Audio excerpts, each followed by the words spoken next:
Welcome back, fellow football fanatics. This is College Football with Sam, and joining us as a guest today is Darren Talks Ball. His channel is approaching 4,000 subscribers, and he covers the Big Ten, college football as a whole when he gets a chance to.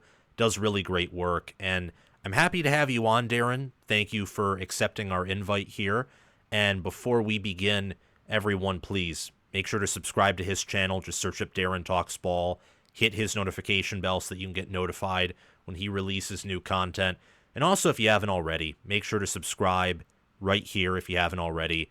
Only about half of our viewers have subscribed. I want to get that number up to 75, 80%, maybe even, 90% if possible. Hit our notification bell and comment your thoughts down below while watching this video. So, how are you doing, Darren? Like I said backstage, I'm surviving. I was gonna say I actually have a list of non-negotiables here on my table, the bear style, if you will. And one of them is never turn down an offer from Sam of College Football with Sam, because I'm going to be honest, this is one of my favorite college football channels. So of course I would always love to be a guest here. So looking forward to the great college football talk. Awesome. Well, I appreciate those very kind and generous words. It is our goal, for those of you who don't know, to become the biggest and best college football channel on YouTube. There's a lot of stuff going on behind the scenes. And over the past 4 years, you all have allowed me to pay for my entire college tuition, or close to it, at the University of Michigan, which is rather That's big at incredible. the University of Michigan. That's big. Yeah, with until last semester, basically no financial aid. I don't know what Nice, changed, but nice.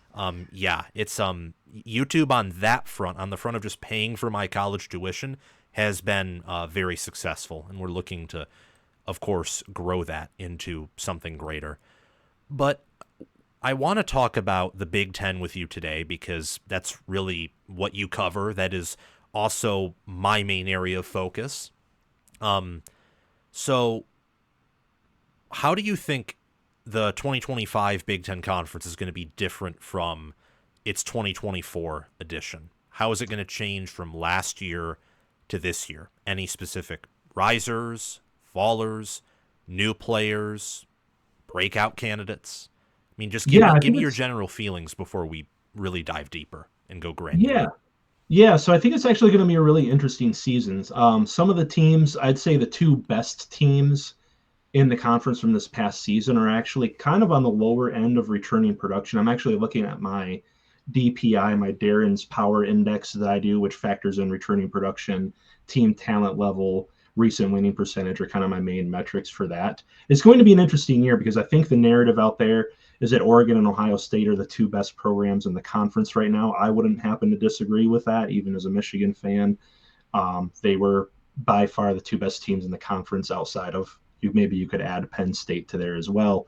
46 and 43% returning production, respectively, for each of them. But they're still the most talented teams in the conference. By my metric, my version of blue chip ratio, Ohio State has a 77% team talent index. That's what I call it. Oregon at 66%. So they're still extremely talented teams. So the interesting thing with the Big Ten this next season is two of the most talented teams in the conference, at least on paper, are two of the least experienced in the conference. Anyone who follows like returning production rankings, at Yeah. least the ones that Bill Connolly puts out every spring, the average, the kind of like the peak of the bell curve, if you will, on that data is usually around like 65 or 66%, maybe around like 64 or 63 in some years. It's much But lower down in the this year. 40s. It's like, Is it? Okay. yeah, it's in the Yeah. mid. I think it's in the mid 50s this Okay. year is Well, the that would bell make curve. sense with the trend. So maybe Ohio State and Oregon are a little, not so far from that center of that bell curve. But then you look at a team like Penn State, who might be one of the more experienced teams in the conference, especially in terms of getting their star talent back. They returned Drew Aller. They returned guys like Donnie Dennis Sutton. Some of their linebackers are going to be experienced. Some of the guys on the back end of that defense are going to be experienced. By the way, they bring Jim Knowles in, who was, in my opinion, the best defensive coordinator in the country the past couple of seasons. So you've got two uber talented teams and then a very talented, yes, they're 54% in my TTI metric, but also super experienced and well coached team, at least in terms of the coordinators. I know a lot of people have hot takes on James Franklin in Penn State.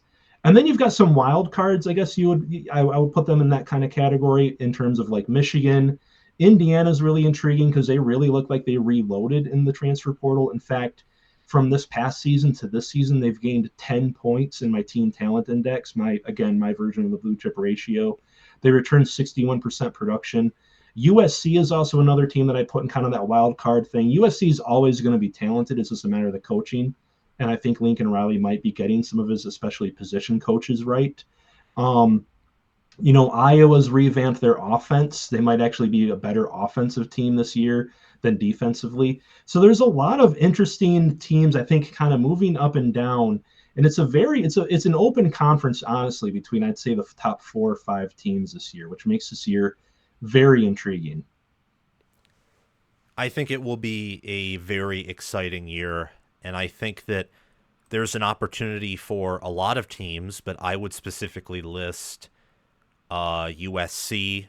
I would list Indiana and Michigan, teams that you mentioned as being wildcard teams, as teams who can, in Indiana's case, they made the playoff last year, but they won't be expected to make it again, most likely. They're teams who can reach the college football playoff, either in the case of Indiana for a second year in a row, Michigan for the 4th time in school history, or USC the 1st time in school history. I think there's a lot of opportunity for shakeup, especially with Oregon and Ohio State having low amounts of returning production. And I would also say they're not handicaps. I won't go that extreme, but they have their own roster limitations on certain sides of the football. And then with Penn State, it's always the question of whether or not James Franklin will break that glass ceiling. So it should be very fascinating. Of course, having 18 teams in one conference makes it more interesting.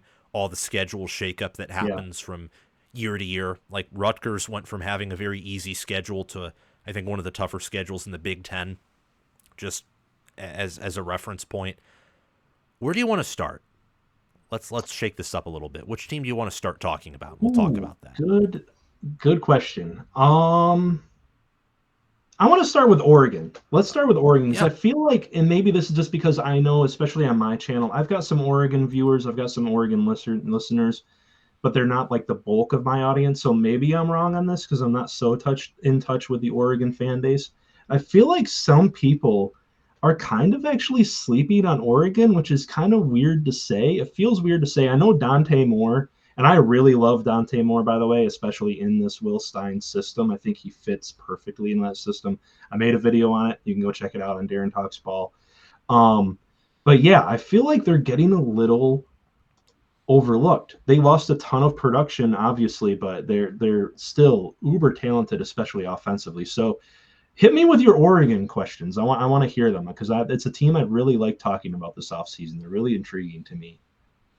So you said that Oregon is potentially undervalued entering 2025. The first question I have about that, with several more, of course, but the biggest one being, why do you think that is? Because part of me agrees with you, but there's also the fact that they do have legitimate questions. They lost a ton, and most people still view them as a national champion contender.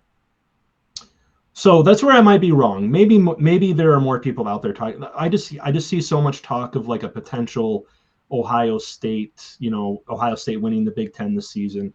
A lot of the hype around Penn State, which is deserved. A lot of the hype around Michigan, getting Bryce Underwood, potentially fixing their quarterback issue and their offensive line issue, which was the reason why that team only went 8-5 last year. That defense was still pretty good. You can check all the deep analytics on that. That was a very good defense last year. So maybe in all the talk of that, it just feels like Oregon isn't getting as much attention. They should be. I mean, with the talent level that they had, I just talked about it a minute ago, 66% on my TTI rankings is very good. That's second best in the Big Ten.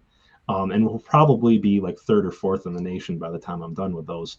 I just feel like, and here's really my theory, every 2 or 3 years in college football, and this is really the thing with Oregon this year, I think, which is going to make or break them. There's a team, we got this with 2019 LSU, we got this with 2020 Alabama still had a really good defense, but that offense was just like lights out with who was it, Tua and Jamison Williams and all them. It Was it Tua? It was Mac Jones. Your two was the That's prior right. year, Yeah, and then yeah. Jamison Williams was the following Jameson year. Williams and those wide receivers. It was Devonta Yeah. Smith and Mac And then Jones. we got Devonta Smith, yeah. And then we got like Washington a couple of years ago with Michael Penix and those wide receivers. Every few years there's a team whose offense is just so good. Their quarterback's elite, their receivers are elite. They can get those 5, 6, maybe even just 4, 5, 6 huge offensive plays a game that just break games open and break other teams' backs. And I'm looking at Oregon's roster and I'm like, I've watched the film on Dante Moore. I've broken him down on my channel again. I really like him in this system. They got possibly, I'm not seeing him on the lineup here, but they got, I'm blanking on the name, but they got possibly one of the best wide receivers, if not the best wide receiver in recruiting this past season. DeCorian Moore. DeCorian Moore. Thank you. I don't know why he's not listed on the depth chart I'm looking at, but they got Jeremiah McClellan. They got Evan Stewart back, Justice Lowe, who played lights out when he did get to play. And now the thing too is they improved their offensive line. They added Isaiah World. They added Pregnon, who transferred from USC. Lalu returns as a center. I don't know if he's like a world beater center or anything, but returning your center is always good. He should get better, in my view. At least. I would assume so. He's making that jump from being a sophomore to a junior, so I would assume so. So yeah, and they have, and I almost even forgot to mention, they got Mekhi Hughes at running back and Kenyon Sadiq. That is an all-world college football offense on paper. And if Dante Moore is who, people think he is, people forget he was the number one quarterback in his class, like a 99 or even perfect 100 composite rating on 24/7 coming out of course, Detroit Martin Luther King here in Michigan. If he is who people are making him out to be, that Oregon offense will be lights out. Now, the thing with Oregon is that offense will probably have to carry that defense to some extent because they lost their entire starting lineup on defense. Yes, they lost a ton. I've said on the channel before, and I should probably keep saying this again and more often than I do, Lupoy, I think, is a liability as defensive coordinator. I think that the biggest storyline of the 2025 preseason is what if Oregon decided to fire Lupoy after the Rose Bowl and upgrade their DC, because then I'd be, and I think everyone else should be, like fully bought in on them improving compared to last year, even though they lose a bunch, because they're really scaling their roster up. Like they're losing a lot, but a lot of them are older transfers, guys that don't have the same ceiling as a lot of their younger players. And, Lanning has leveled up this program from where it was under Cristobal. But I absolutely believe in what you're saying, because the evidence bears out that Kenyon Sadiq is a freak athlete. Mackie Hughes was elite at Tulane. Their O-line, I do think, is better than it was last year. Maybe it doesn't have the same production at tackle or pass protection, but it should be a much better run blocking O-line. Last year's was a bit disappointing, I think, in that category. They have better athletes at wide receiver, and most importantly, has a higher ceiling than Dylan Gabriel. Gabriel's just a great college QB, and Dante Moore, in my opinion, may not start the year off as well, may not be, honestly, there's a chance he's just not even that good by Oregon standards because they're high expectations. Still good overall, but not what they need. But there's also that chance that he can be the nation's best QB and a true first-round prospect in a way that Dylan Gabriel just wasn't able to be. I want to ask another question relating to the defensive side. Do you think there's a chance that even though they lose all that much, and even though, again, Lupoy, you and I both agree, is a liability, that they may have upgraded their roster talent, like not just on offense, but defensively? They brought in Thieneman from Purdue. They brought in Theron Johnson. Like they're bringing in more prototypical Big Ten SEC DBs. They've recruited well at linebacker. And then, D-line is question marks, but they're just recruiting well everywhere. And we saw Mateo Uyunglele last year take a massive step forward. So I think it's pretty safe to assume they can develop as well. And you almost forgot about the fourth iteration now, the fourth generation of Bear Alexander. Now Oh that he my is on gosh. what is it, his third or fourth college team? Georgia, Um, USC, yeah, it's his yeah, third. It's hard to I mean, keep count. you brought up some really good points about the Oregon defensive coordinator, and I'd agree with you. That defense especially got exposed in the Ohio State Rose Bowl game. Why are you manning up so often against an Ohio State offense? Like 2 weeks, was it a week or two after Ohio State torched Tennessee, basically playing with that same defensive footprint Yeah. and mindset? You know I what, don't in get it. hindsight, not to interrupt, but what was the real Yeah, expose? what's that? It was Penn State. How Penn Yeah, State just ran for 1 billion yards on them, and Penn State how just carved them Aller up. was able Yeah. to create. Yeah, Aller was actually able Mhm. to pass relatively efficiently on that defense He when was, he which is wasn't throwing into the dirt. Yeah, which is amazing because Drew Aller is like Schrodinger's quarterback. As long as he's on TV, he's not a great quarterback. You put that guy on like the CW or like the Peacock game against like Illinois, and he's great. But you have him play against Oregon, and you'd think he wouldn't play as well because he never shows up for Ohio State or Michigan or anything like that. Yeah, Andy Kotelnicki, the way he drew up a lot of the run plays in that game with like the formation shifts and stuff, they always had more bodies at the point of attack. And Oregon never adjusted to that the entire game. They just stayed in like their base stuff, which is kind of what they also did against Ohio State. It was like an exercise in hubris, really, just assuming that you just had the talent and the bodies to slow down Penn State, who had a really great offensive line, Tyler Warren, great, blocker, receiver, all everything, tight end, and two great running backs, and then Ohio State with the weapons that they had. But to your point about Oregon improving their personnel, I think they've also got some guys returning on the defensive side that are maybe not like all Big Ten team guys, but potential all second team or all third team. Bryce Betcher is one of my favorite players in college football just because of the neck roll and everything. He's got that old school look to him, and he's a hard hitter. He just gives his everything out on the field. I love seeing guys like that. You mentioned Uiagalelei. I think he'll be even better this next season. And I think if anyone can get anything out of Bear Alexander, it's Dan Lanning. And I know he kind of has his hands on the defensive side of the football there as well, being a defensive minded coach that he is. They also bring back Cody Savage, who was a fine safety for Safety. them this past season. So yeah, they've got guys coming back who are good players too. And a team like Oregon, like you said, they've recruited at the elite level of college football these past few years. So they've got talent. Man, imagine if Oregon was able to get Jim Knowles. That's what I That would have was. been that they would be my national championship pick if they got Jim Knowles, Yeah, because I think they're more talent. I think honestly, with like on paper talent, like in terms of recruiting evaluations, they've got a lot of young guys who are up and coming. But on paper talent, they've got more talent, like more depth than Penn State on the defensive side of the football. Penn State just has all the experienced guys coming back, like again, Donnie Dennis Sutton. I think Zane Durant is coming back too, if I yes. remember right. But man, yeah, imagine that in like an alternate reality. Jim Knowles to Oregon would be killer. Like they would be my national championship pick for sure. Yeah, But I I think the don't offense will still kind of carry that team. I think that offense will be really explosive. You mentioned the offensive line maybe not being as good in pass protection. The thing about Dante Moore that really stood out on his film to me is he's a bigger guy, and he'll also stand back in that pocket and fire the ball accurately on time and still take a hit. So that really impressed me. His ability to see spaces before they open up and throw into them really amazed me. And all he really has to do with those receivers in that scheme is be a distributor who's accurate, who's on time, and who's intelligent. And he's all three of those things. So Oregon really stands out to me, I guess is what I'm saying. Yeah, I think that they can win it all this year. Will they? That's another topic for discussion.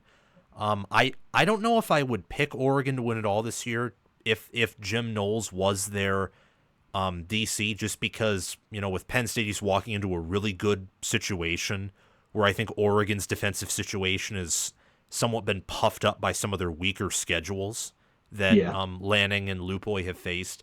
But what I will say is, if they got him or another top 10, top 5 DC, they would be my number one program moving Yeah. forward. Like, not Okay. now, but over the next 5-10 years, I'd think, yeah, this is going to be the team who's, like, think Kansas basketball, like under Bill Self, or Duke with Mike Krzyzewski. Like that's going to be the standard bearer program in college football moving forward, because they have offense figured out.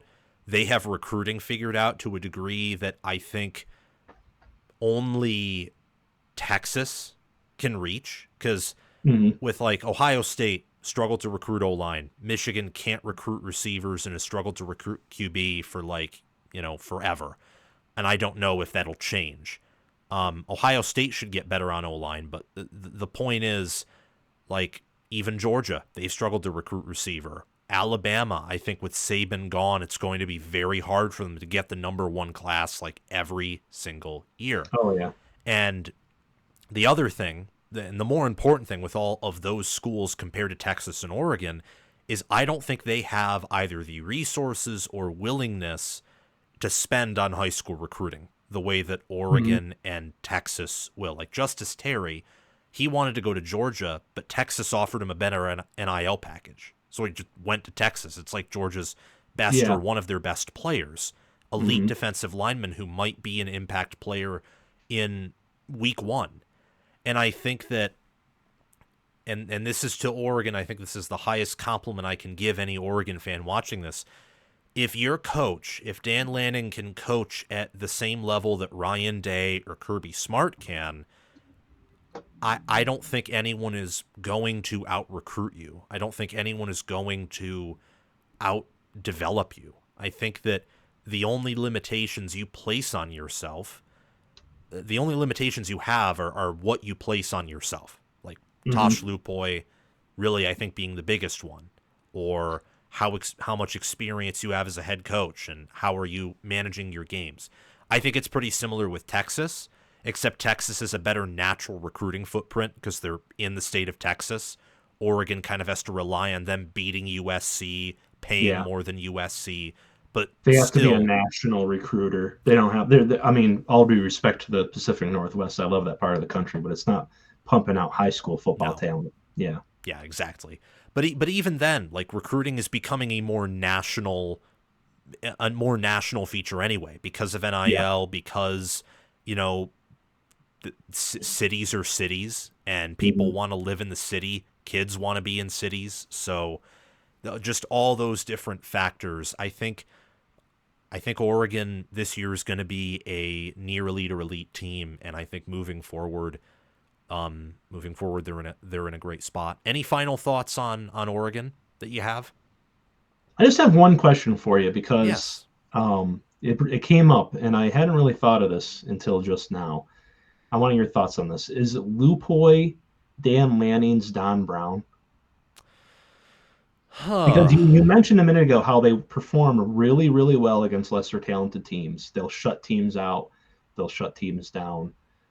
And then they, like you said, they allow a ton of points to Penn State, a ton of points to Ohio State when they play teams on equal or slightly more offensive talent than what they have defensive talent. Their scheme doesn't seem to hold up as well. Yeah, I would, based off of his time at Bama, where he wasn't even the play caller during the national championship game. That was actually Pete Golding. Like, they unplugged his headset, I think, in the middle of the season, and that defense was still pretty good. They Brady Hoked him. Yeah, exactly. They Kerry Combs'd him, or they unplugged Kerry Combs' headset. That's probably a better analogy. Brady Hoke decided to not wear the headset. Yeah. Yeah, I don't know if I'd go. I probably would say yes, because I think much like why Jim Harbaugh kept around Don Brown, even though it didn't work, he trusted him and he wanted to run a certain scheme, and Brown. He liked his personality too. He liked that hard-edged, rough personality that was hard on the players. And Lanning knows Lupoy. Lupoy is a good recruiter. He's a Saban disciple on the defensive side of the ball, so he runs that 3-4, which it's a little bit more complex than that, obviously. Like Georgia 3-4 scheme with like 4-2-5 players, I think is what it's a match personnel. Most people that come out of that Saban school, this is me assuming this because I haven't looked into it with Lupoy, but much like Matt Patricia at Ohio State now, it's a lot of cover one, match cover 3 is kind of the base, and then they switch up personnel based on what the offense is doing. Yeah. And I think that what it will take, honestly, I don't know what it'll take, because with how Oregon is recruited and the fact that they won't be playing Ohio State every year. They will not be playing guaranteed 2 top 10 teams every year. I don't know if you were to not fire Lupoy after that Rose Bowl, I don't know when you will. Unless it's so painfully obvious that the only reason you're not winning at all is because of him. So right. I just don't know. Yeah. No, I just thought of, like I said, I just thought of it in real time here. It was a interesting point you had brought up, and I kind of wanted to sit on it for a minute because, yeah, it's interesting. Oregon defensively, I think that's their biggest question mark heading into next year. So, yeah, I think it is too, for sure. A team that I think could have defensive questions as well that I want to talk about is the Ohio State Buckeyes, mainly because of their hire of Matt Patricia, because I think otherwise their roster defensively is better than Oregon's, and I think everyone would agree with that. So what are your thoughts on Ohio State, just broadly? And then a kind of sub-question to that is, do you think that they will be closer to regressing by a game in the regular season, or like regressing by maybe a few points in power ratings, or go closer to reloading? The reason I ask that is because Ohio State isn't going to fold or implode. That's obvious, but yeah, I mean, I think the thing, it's pretty empirical at this point. It's a bit of an appeal to just the history. But Ohio State doesn't have down years, right? I mean, they had the Luke Fickell year after the sanctions, and that was pretty much it. I think this next season is really going to be the telltale sign of just how great a coach Ryan Day is. And I do think he's a really great coach. Obviously, he just won a national championship. But this team, my God, I was just looking at their roster here. They are at 46% returning production. And they lost pretty much their entire offense and defense from last season outside of, Carnell Tate, Jeremiah Smith, Brandon Innes on the offensive side of the football. Defensively, they bring back like Sonny Styles, Jermaine Matthews, Caleb Downs, Davis Nigbanuson. Other than that, they've pretty much lost all of their trench play from last season. They're replacing a ton, and I think it would actually be a massive, massive coaching job by Ryan Day and company to get this team, I wouldn't say back into the playoff, because they're still an uber talented team. Again, from earlier in our conversation, 77% in my TTI index. That's 11 points ahead of the second team in the Big Ten, Oregon. Almost every player on this roster is a blue chipper. But I would say in order to get like a deep playoff run, it's going to take a massive effort, because this is a very inexperienced team. I personally have question marks about the quarterback play. I wasn't entirely impressed with Julian Sand and the spot duty he's been in, and from his spring game experience we saw last season. We'll see how he plays in the spring game this year, obviously. Lincoln Kienholz looked terrible in that bowl game that they played in the Cotton Bowl a couple of years ago. Yeah. Tavian St. Clair, who's a really highly rated freshman, but he's a freshman. So a lot of potential, a ton of potential, all the potential in the world, but just no track record with this roster. This is a complete roster turnover just about for Ohio State. So they're a very intriguing team to me. I think honestly still, given their schedule, especially, their floor is 9-3, maybe 8-4. But that would be really tough, because that would probably be a loss on the road to Illinois, which is probably the most experienced team in the Big Ten. So that's an interesting matchup there. But I don't think they're losing to Illinois. Their 3 losses would probably be Texas, at home against Penn State, a little Jim Knowles revenge game. I don't know how salty he is about whatever they have gone down. But and then obviously a loss on the road to Michigan, would probably be those 3 losses.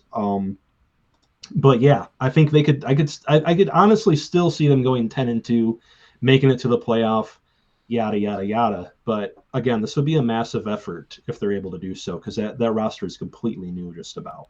Yeah, I think variance is the word I would use with this team, and more so not overall because it's Ohio State, but relative to Ohio State standards, I think variance is the term. I mean, they could go 12-0 and win the Big Ten and win it all and go 16-0, but also based off of how they performed last season. I mean, even in the playoffs, as good as they were, like Texas could have beaten them.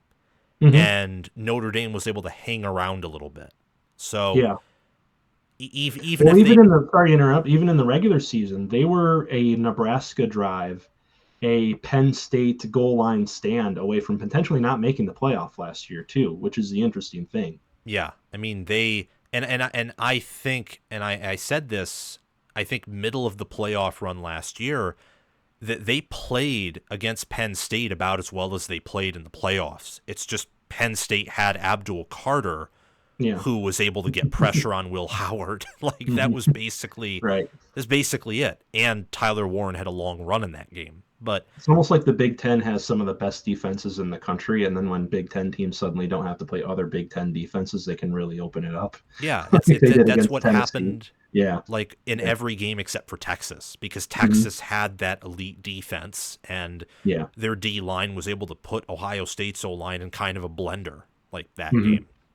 The only reason, Texas didn't win or lost by double digits rather is because Ohio State's D line also put Texas's offensive line in a blender because that defense was just that good. I think ceiling 12-0, I'm going to say floor. If you want to be a realist, I think it's still 9-3.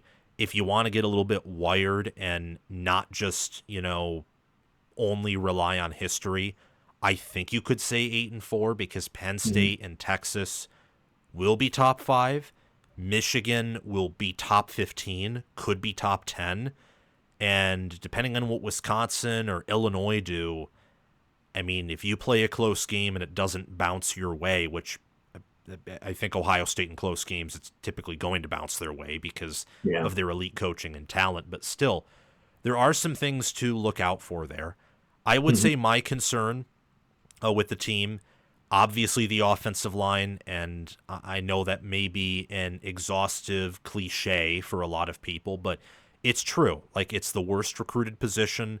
Fry, I cannot say in good conscience that he was a great developer. Maybe good, but I think he got way too much credit in the playoff run when it should have been Chip Kelly. It should have been Ryan Day. It should be Will Howard for making some like off the back of his foot throws against Texas that were really impressive.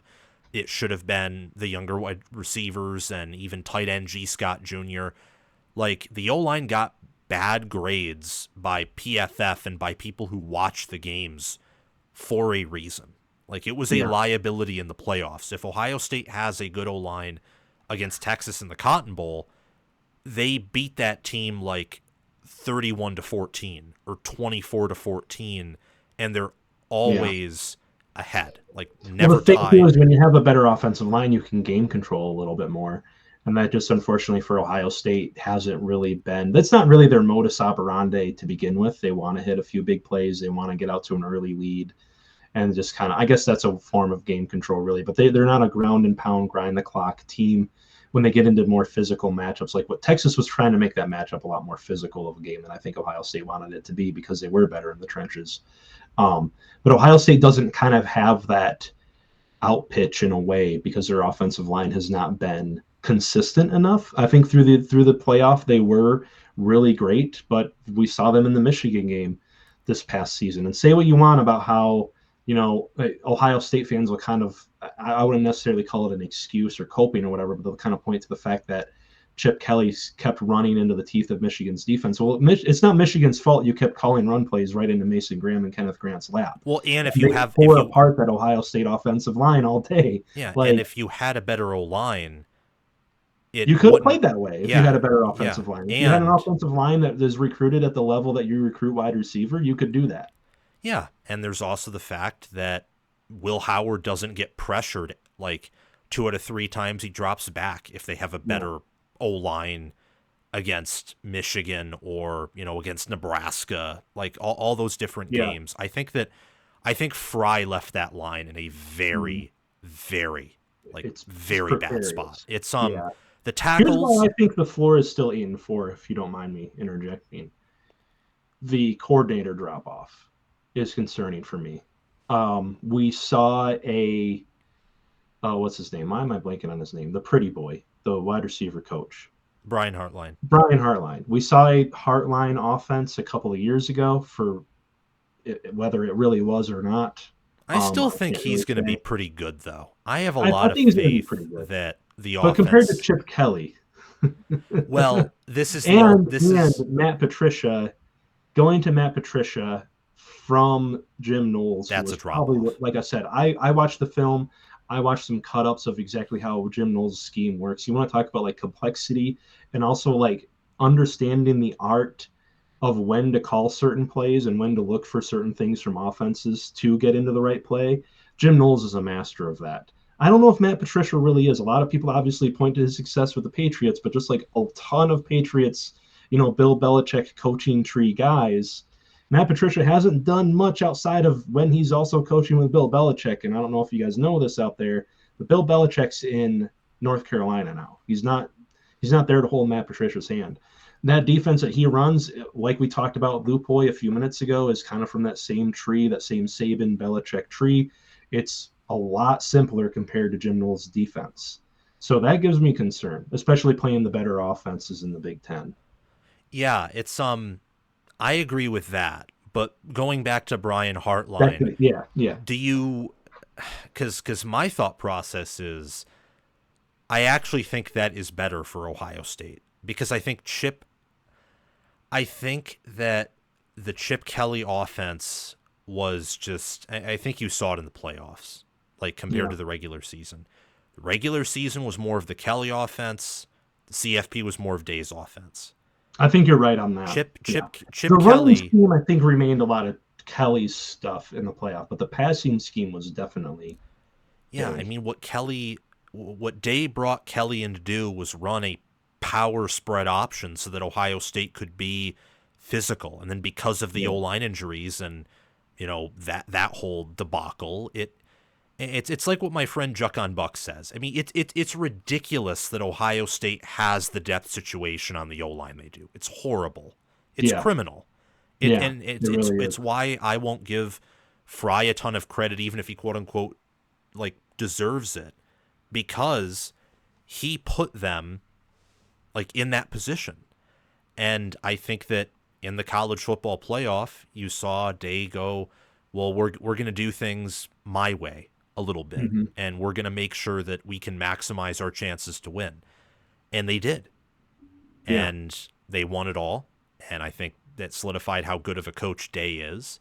And I think that with Brian Hartline, you're going to get, especially since, he's a wide receivers coach, he's going to be a little bit biased toward his receivers. And that's a good thing. That's what you should want if you're Ohio State because, correct me if I'm wrong on this, Ohio State's that one team who I think can disobey the offensive meta of the sport, and it actually works in their benefit.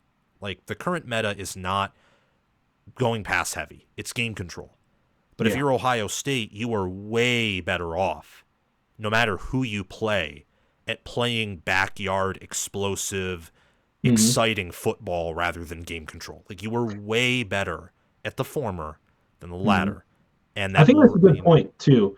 And sometimes there's a benefit to bucking the meta because especially as teams go more towards 12 personnel base, two tight ends, lots of running, even the involvement of fullbacks and things like that. Defenses are going to prepare and largely base their schemes off of stopping what becomes the popular meta, the popular schemes in the meta. So I think there's some advantage Ohio State could have there where, you're playing Big Ten teams that are mostly concerned about playing, the Michigans and, the power run teams of the conference. And then all of a sudden you've got to prepare one week for an Ohio State team that's rolling out 4 NFL wide receivers and going 3-by-1 formation all day.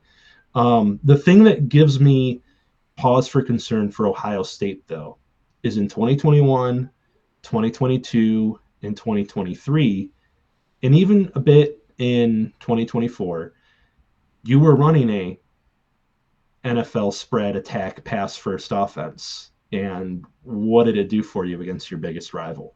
Because all they do is prepare all year, 24/7, 365, with a Ravens NFL defense that was built to stop that offense, So in terms of like the broader meta in college football, yes.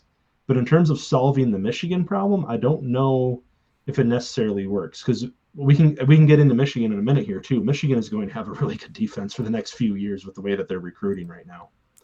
Yeah, let's get into Michigan here. We can kind of seamlessly get into that. The final note on Ohio State as we transfer into that is I think that Ohio State in 23 and even last year, from a roster standpoint outside of the offensive line, which I think has more to do with Fry than anything else. I think long term with Bowen, their O-line will eventually be great again. Like that's just my opinion.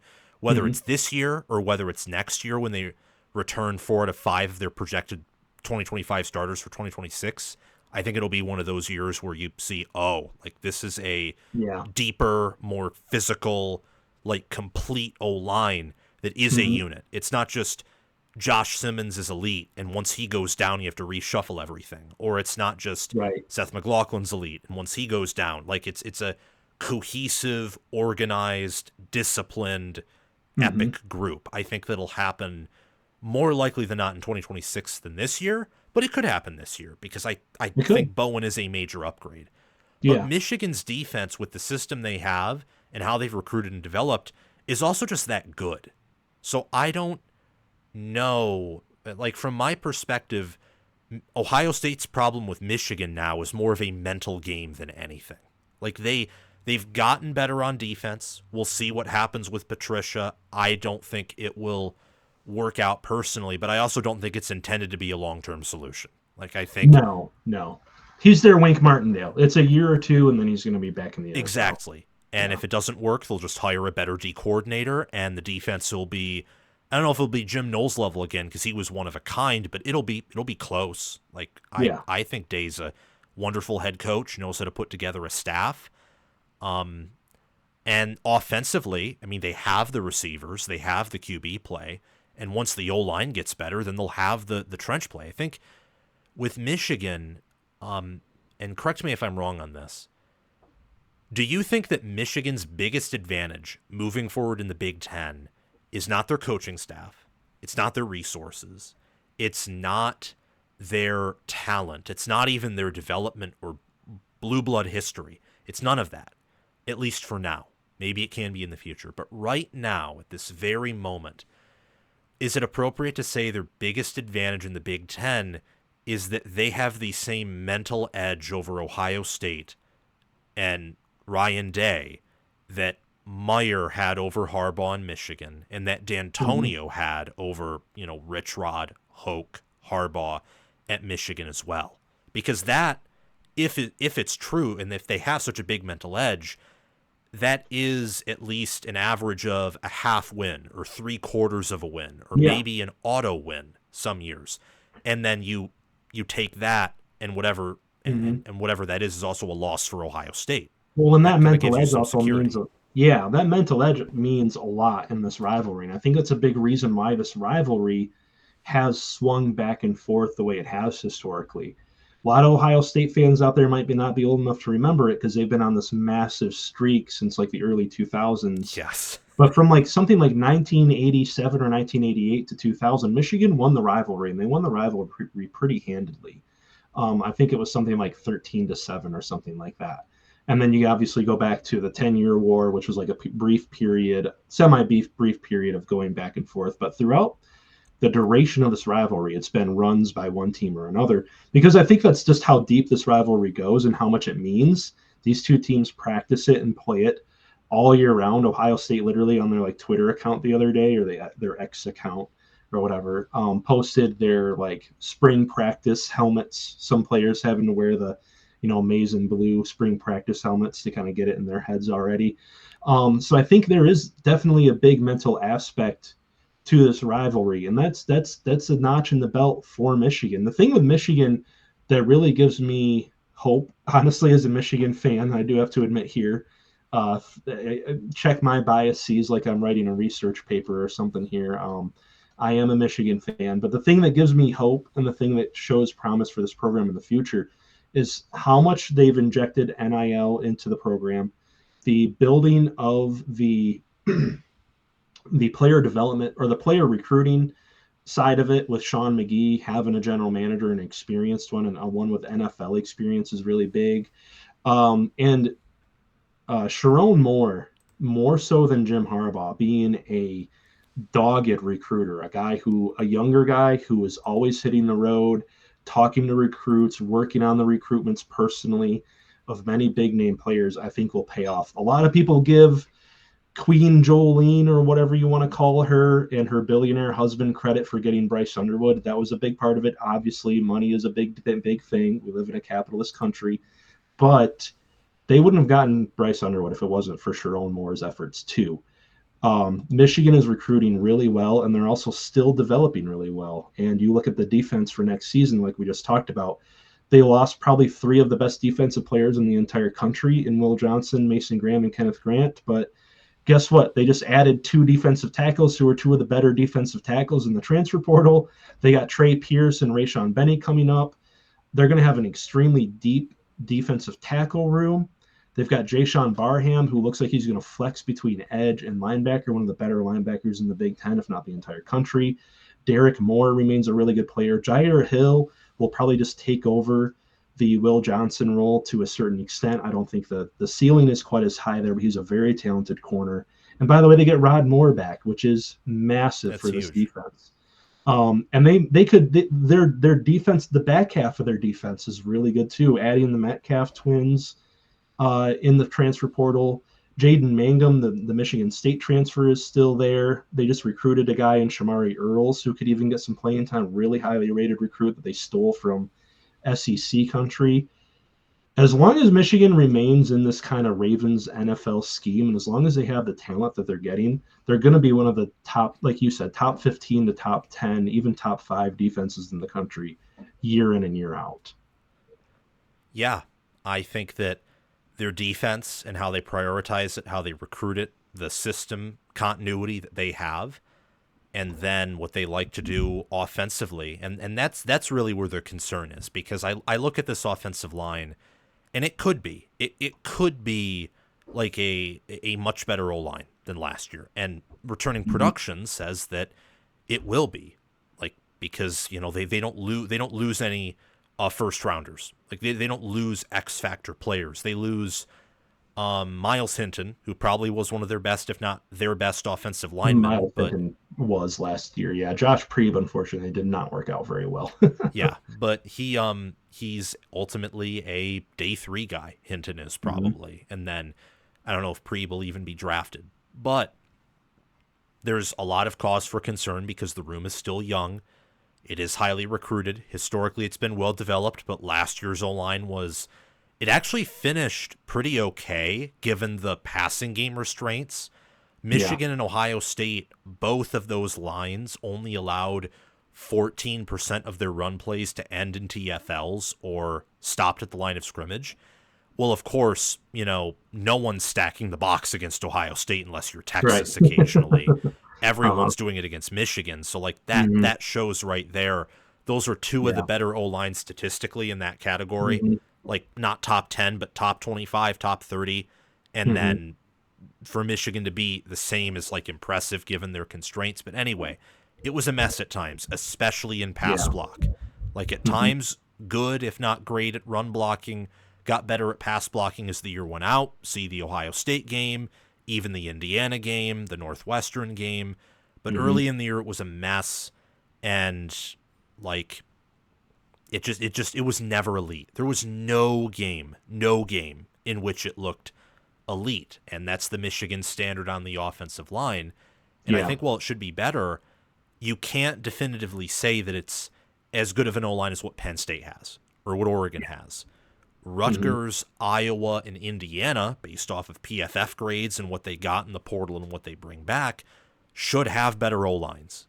There is a world where Ohio State could have a better O-line, given like the questions Michigan has and like how, if Ohio State's O-line is at their ceiling and Michigan's is just average, well, yeah, the Buckeyes could have a better O-line. And then there's like other teams like Wisconsin or Nebraska, what they've done in the portal. We'll talk about them in a few minutes.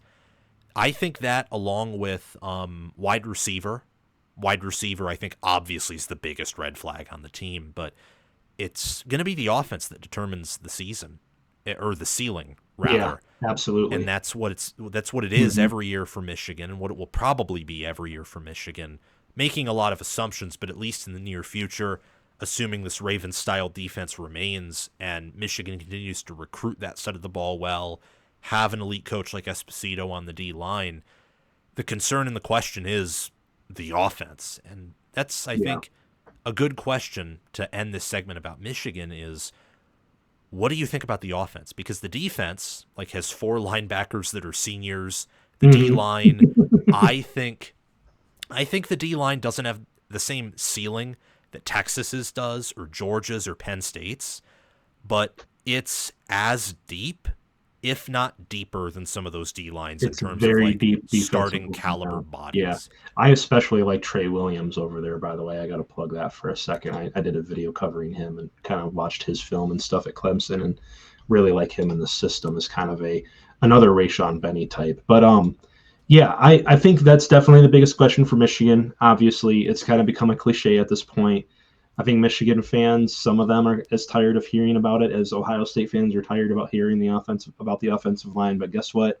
Football is a very complicated sport. These are, 22-man starting lineups. That's not like basketball where you only got 5 guys you're rolling out there. It's much more difficult to just load a team up with talent everywhere. Every team has some holes.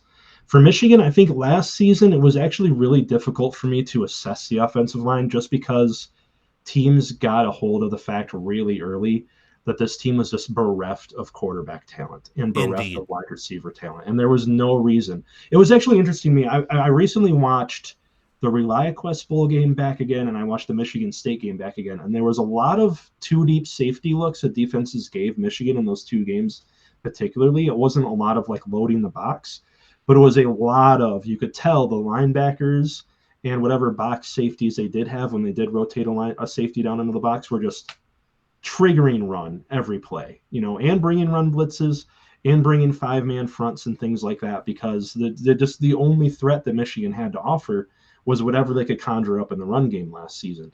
So it's really hard for me to really pin down, be like, this offensive line was just terrible. There were plays. There's one that sticks in my mind where they tried to run I think it was a pin and pull. El Hadi was pulling around and he actually tripped over Greg Crippen's feet because Crippen was getting pushed back so hard by the nose tackle. And it almost just made I just wanted to shut the TV off so bad. What game was that? My ears bleed. USC, I think, early on in the USC game. Wow. They were it was earlier in the season. And, like you talked about, the cohesion that's necessary at the offensive line, they didn't have at the beginning of the season. They got more of it later in the season. I think especially Evan Link started to play a little bit better once I think he could feel and really trust where the guard next to him was going and that they could lean on each other there. But they were just overwhelmed at times. Football is a numbers game. We like to overcomplicate it, I think, at some periods of time where we're talking about this stuff. And it is really fun to get into the X's and O's, but it's simple math. If you have 5 guys along the offensive line, or maybe you want to count 6 if you got an inline tight end trying to block 2, and that's a big issue with this team too. They don't have like an AJ Barner true flex block all the time really well and also catch the ball tight end. They got one extreme and the other in Bredesen and Klein is part of my one. I think that's actually a bigger issue than wide receiver personally, but I could make a whole hour-long video about that. I won't bore you guys with that. But if you got 5 guys at the offensive line trying to pass block and the other team's bringing 7 guys, got to get the ball out quickly. Numbers. Like, it's numbers. And especially if you're asking, Khalil Mullins is a great pass blocker, but if you're asking Donovan Edwards to pass block, which they did sometimes because also their coordinating was terrible, and they're asking Donovan Edwards to do things he shouldn't have been doing. But I do have hope for this next season. I think the thing is, people are expecting, or people think sometimes, especially in college football, that you just need to have like an all-world offense to win a national title or to even compete. Michigan in their national championship season was what, in like the 30s or 40s of SP plus offense in 2023? Oh, they were much higher than that. But, were they? Okay. But like, to be fair to what you said, I think the better way of saying it, and what you're trying to say, is you don't need to be high flying. You just need to be efficient. You don't need to be high flying. Yeah, you can be extremely efficient. You can convert on your third downs. You can get into third and shorts as opposed to third and medium or third and long often. You can run the ball. You can control the game. And if Michigan finishes this next season, or at least gets off to a start this next season, where they're in like the 30s to 40s of offensive SP plus, or maybe even in the 50s, that'll be a massive improvement from where they were this past season. And I think with Chip Lindsey, by the way, I think he's an excellent coordinator hire. I think he's a very underrated coordinator hire, especially for what they have going on. They really need somebody to fit what they want to do to the personnel that they have, because they have a very unique personnel setup with the lack of wide receiver talent. With Bryce Underwood coming in, who I do think should and could start for this team, they can be much better on offense. And I think they don't have to be, again, they don't have to be 2019 LSU. They don't have to be 2022 Ohio State. They don't have to be, those high-flying Bama offenses we talked about a few minutes ago. They just have to be Michigan. They just have to be efficient. They have to run the ball really well. By the way, Justice Haynes is to this Michigan offense what I talked about Dante Moore being to the Oregon offense. Like, his running style, his vision, his ability to jump cut like Blake Corum perfectly fits the kind of duo and gap scheme plays that Michigan likes to call.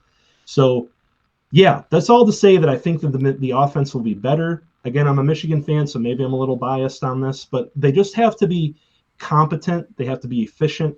They have to turn field goals into touchdowns and where they wouldn't have necessarily, and punts into field goals, I guess is what I'm saying. Yes. No, I completely agree with that. And objectively, they should be better, because I think anyone with a brain can say that Underwood will be better than Davis Warren. Like, I think that's a no-brainer.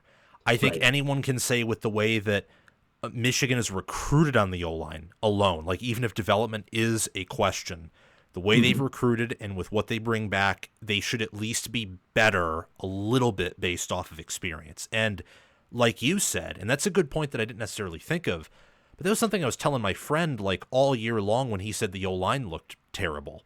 And he's a Michigan fan. I would say a bit more emotional with the team than I am.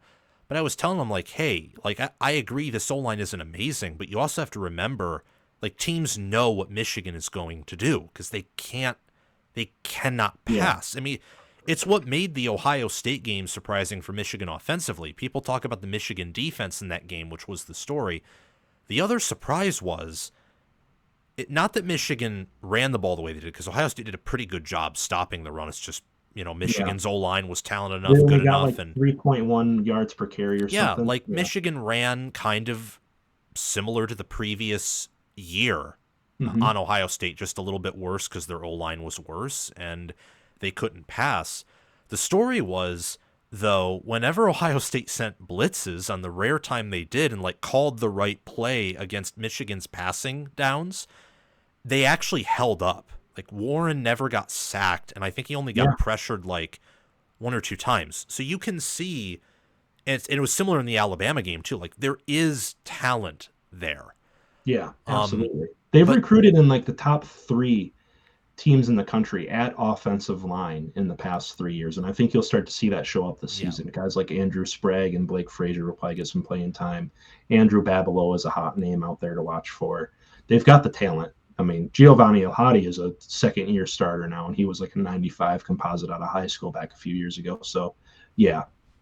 The only schools that have definitively out-recruited Michigan on O-line are obviously Texas and Penn State too. And those, I think, are the top two. Those are the top two O-line coaches in my mind. You have Kyle Flood at 1, Phil Trautwein at 2, and Phil Trautwein is like he's elite enough to where he could be number 1 depending on what happens in like the next year or two. But yeah, I completely agree with you. You know, tight end's a bit of a concern. That's something I've made clear in studying the depth chart. Wide receiver, I think, is a concern. And the defense and the offense, I think both should be better compared to last year based off what comes back. But what I will say is the defense won't have the same potential because of the losses of all those alien players. Like if they want to have that same ceiling, someone's going to have to become an alien. I don't know if that's Rayshawn Benny, who probably is the most likely candidate, or if it's someone else. But there are concerns. I think Michigan's floor is, you know, everything goes poorly. It's 7-5, 8-4. And before anyone says anything, Ohio State's schedule is way tougher than Michigan's. Michigan is like they're blessed with one of the easiest schedules in the Big Ten. Really are. Ohio State's actually been, in my mind, somewhat screwed with scheduling, which shouldn't matter because they're that good. But I've looked forward to like their 2027 schedule even. Not a single one of their schedules is easy, which is kind of like interesting. Yeah, we're going out years ahead, man. I'm barely keeping up with all the 2025 schedules here. Oh, you're good.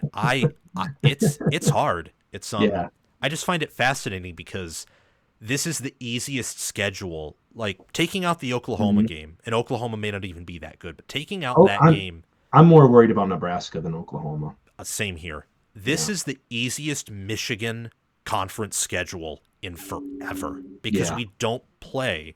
I'm a Michigan fan. That's why I said we, for those of you who don't know, but I try to be as objective as possible. I think I do a pretty good job. I think you do a pretty good job. It's one of the easiest because Michigan doesn't play both Penn State and Ohio State. Like they only play one. Yep. And they get Ohio at the end of the year, and they get the one in Ohio State whose number they've had. Exactly. So in my mind, if Michigan doesn't go 10-2, there are some serious concerns in the future, especially if they go 8-4 or worse. I don't know if I would go that far. There's definitely a lot of concerns for me. I want to kind of wait and see on Sherrone Moore. The thing is, like, there were people calling for his head last year. I remember being on some live streams specifically, and people asking about whether Michigan should fire Sherrone Moore and try to hire Curt Cignetti. And I just want to say stop with all that out there to Michigan fans, because it's not going to happen. It's like talking about whether it's going to start raining spaghetti tomorrow. It's just not. He got 3 years. That's how this works. You get a head coaching job, especially your first one as a young coach who's been a great position coach and great offensive coordinator. He got 3 years to do his thing. But I think I would have some concerns if they went like 8-4. But I'd still want to see what they're able to do with that third year. A second year of Bryce Underwood. Again, the offensive line recruiting has been just out of this world. I think their offensive line is actually looking to be very good for next season, given just all the talent that they've pulled in. And that defense will be good as well, because low-key, they recruited probably one of the best defensive backfield classes in the entire country this recruiting cycle. That defensive backfield class, the corners that they got and the safeties that they got, just absolutely loaded. And they still got guys like Nate Marshall, who is like a top 50 player in the country at defensive end. The schedule this season is a little tricky. Like, you got to go to USC. USC is one of those teams. I describe them on my channel as having the lowest floor and highest ceiling, like a gap in the entire Big Ten. It was a struggle to beat them last year, and now you got to go to them. That's a couple weeks after traveling to Nebraska, which is a couple weeks after traveling to Oklahoma. Michigan actually doesn't have a single like home stand, like 2 back-to-back home games either. They're actually, on that the is road, something. Home. They're on the road, home. That is something good that you brought up that I'm actually going to pay attention to. But yeah, I do think that there are some losses to opponents, whether that's Ohio State, who's easily the best team they face, or to a team like USC on the road, or Oklahoma, Nebraska. Like, there are going to be some losses. I think they can go 12-0. I think they can go 11-1.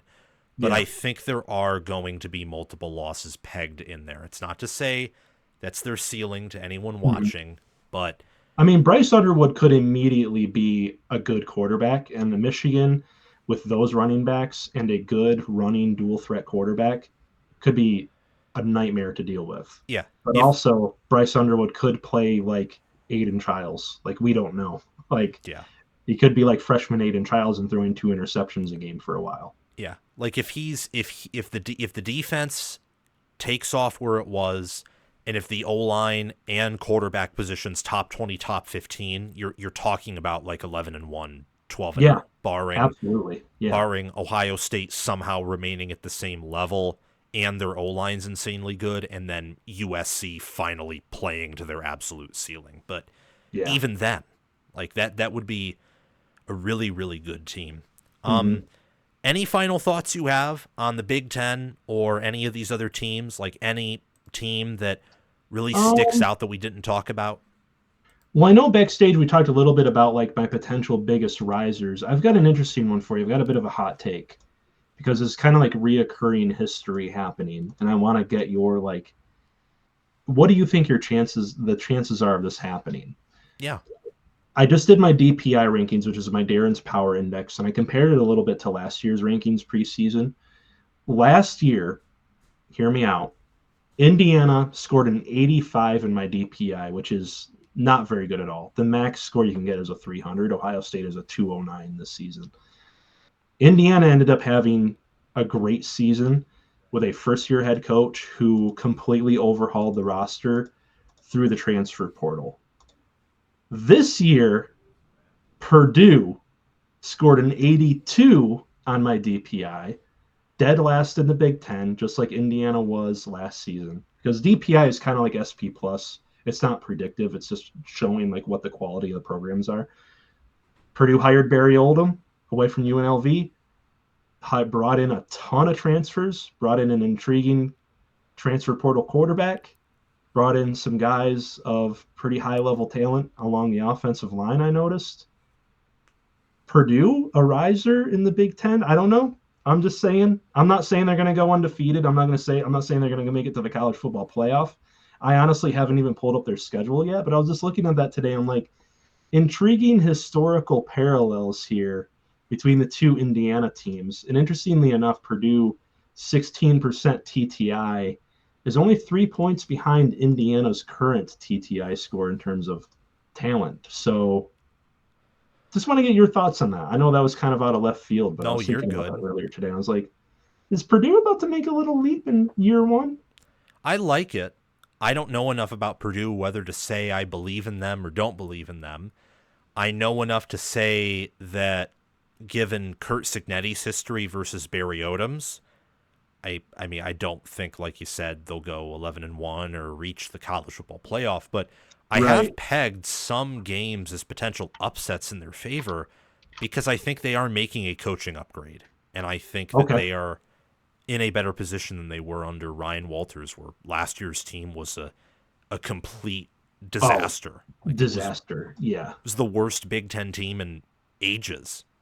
They violated the laws of the football gods by going with a defensive head coach. Purdue is an offensive school. You got to have an offensive coach. That's just the way that the football gods. Which is interesting because Barry Odom's a defensive guy. But, is he? I assumed offense. No, that's just what Brennan Marion was known for. Oh, that's his right. famous Brennan OC. Odom's a defensive guy. Well, maybe Purdue will suck again. I don't know, but they are overhauling their roster. They brought back like Devin Mockabee and some of their better players who didn't transfer out but decided to come back. I'll have to do more research on them. I think they are, from my perspective, the least researched Big Ten team. I've researched, I think, every other Big Ten team at a higher level and a greater capacity than I have for Purdue because I got to be honest with you guys, it's just not fun. Like, it's not fun researching a team that was that bad. Right. I mean, that's the thing, too. Like, a leap for them is, what, 6-6? 7-5? Even 4-8 and losing they won, two close games is a leap. Yeah. It's Purdue. I just noticed it earlier today because I was finishing up my roster evals. And I was like, oh, yeah, they got Barry Oldham. They got these guys. They have, like, 2 or 3 former 4-star offensive linemen that were 4 stars in recruiting back when they came out of high school. So yeah, just intriguing to me. I don't know. That's you threw me a open question. I could have talked about much more popular teams in the Big Ten, and I decided to talk about probably the least popular. Well, that's okay. We talk about the Big Ten here, so that means Yeah. all 18. We got time for one more. All right. One more team, just briefly, that you want to Ooh, shoot out like you did okay. Purdue? Yeah, let me look at my rankings again real quick because I think there were some. Well, let's talk about Nebraska. Yes. Let's Did close you off with know Big Red. that Matt Rule, what's his name, Ryan Braun, and Luke Fickell all have the same winning percentage over their first 2 years of Yeah. their schools? Matt Rule, David 48%. Braun, Luke Fickell. They have the same exact record through 2 years at That's their crazy. respective schools. They're all 48% in terms of winning percentage. I think Nebraska's getting a little too much love right now, honestly. They did not actually perform that well in my DPI rankings, which shouldn't be surprising. Again, it's not a predictive model. It's just trying to suss out program quality.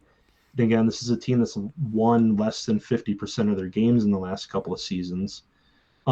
They brought in a ton of guys like Elijah Pritchett, Dane Key, Justin Rhett in the transfer portal. Let's go over their recruiting rankings today or their recruiting ratings coming out of high school, a lot of them. A lot of guys from the SEC, which is a good thing, but a lot of guys that were like 3-star players at SEC programs, which screams to me like these were guys that were never going to get considerable playing time in the SEC, and that's part of the reason why they're transferring. So I think there's a lot of hype because of the transfer portal additions, but when you really look at like the quality of player they're bringing in, it's not that much better than what they've gotten through high school recruiting in the last few years. So I would personally pump the brakes on Nebraska. I know you've actually had some people on, and I've seen some other people on other channels predicting that they're going to compete for the Big Ten. I'm not ready to get there yet. I know they have some good receivers. Dylan Raiola will probably make a leap. I really like Dana Holgerson.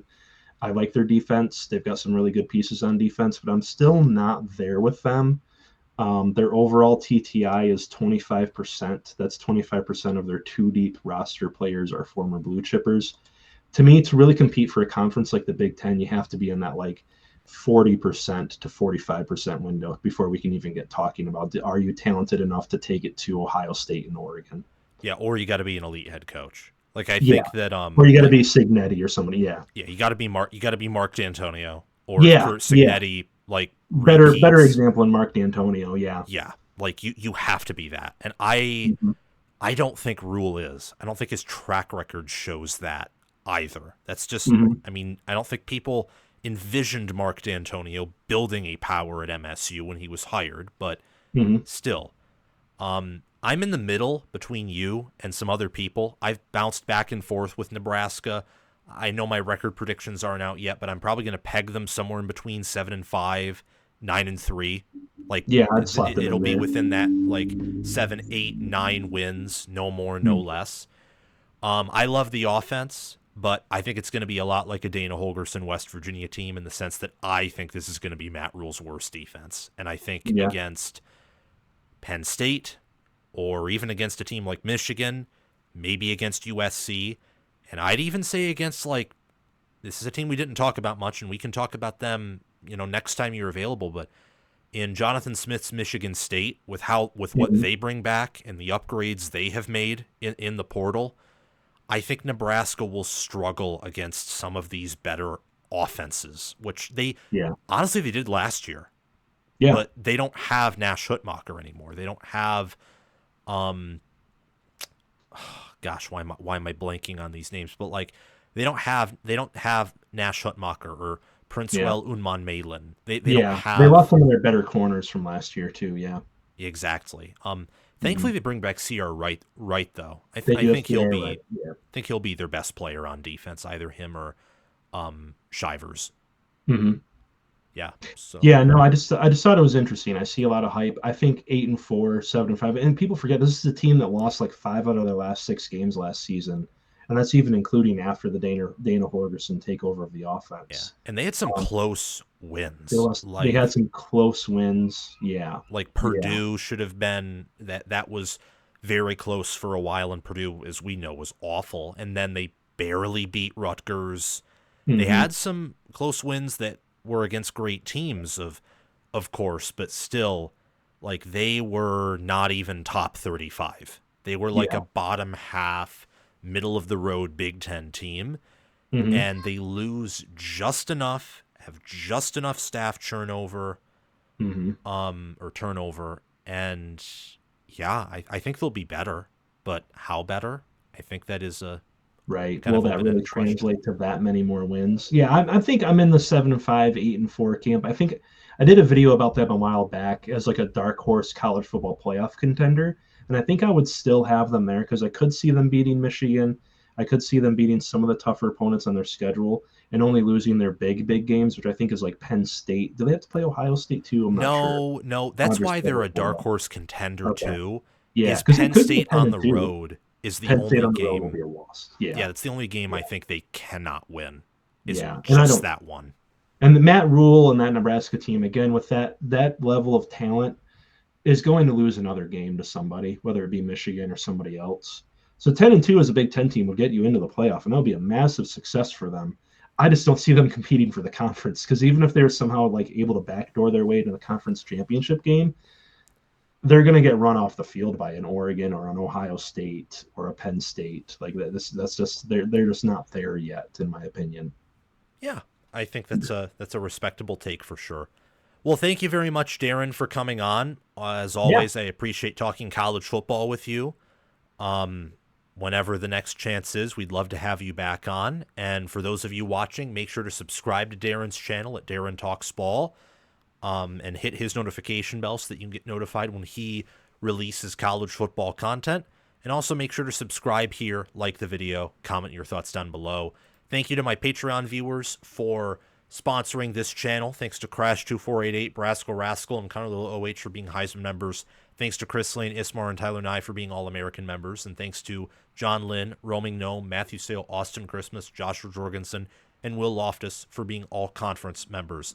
Check out my merchandise store, Patreon page, and Discord server via the link in the description or down below in the pinned comment. I will see you all very soon. Have a great day.